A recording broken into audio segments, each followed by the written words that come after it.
പോയി 2 അക്ഷരം വഴിയിടാ. എന്തിനാ കഴിപ്പടേ? അത് പേടിക്കണ്ട, എന്റെ അച്ഛൻ റെയിൽവേയിലല്ലേ. അതാകുമ്പോ റെയിൽവേക്ക് കുറച്ച് ടാക്സ് കൊടുത്താൽ. നിന്റെ അച്ഛൻ റെയിൽവേയിൽ മറ്റേ സാരി കൊടുത്തിറങ്ങുന്ന പരിപാടിയല്ലേ ഇത്. അതേപോലെ പണിക്കും പോടെ എണീറ്റ്. ഇവനൊക്കെ എന്റെ അച്ഛന്റെ പ്രായം ഉണ്ടാ. ഇതോടെ പറഞ്ഞ പറഞ്ഞേട്ടാ തന്ത പോലും ഇങ്ങനെ പറഞ്ഞിട്ടില്ല. പറഞ്ഞതിൽ ഒരു കാര്യമില്ല. എന്നും പറഞ്ഞ നമ്മള് പണിക്ക് പോവാൻ.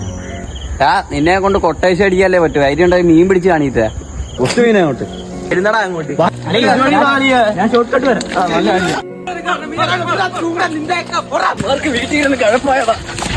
അമ്മ ചട്ടി എണ്ണയൊക്കെ എടുത്ത് വെച്ചോ, മീനുമായിട്ട് ഞങ്ങള് വരുന്നുണ്ട്.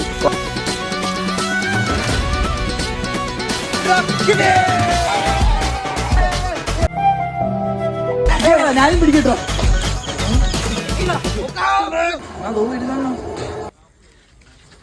എവിടാ നിന്റെയൊക്കെ മീൻ? മീനെ കിട്ടിയില്ലടാ, ഒരു നീർക്കോലി കിട്ടി.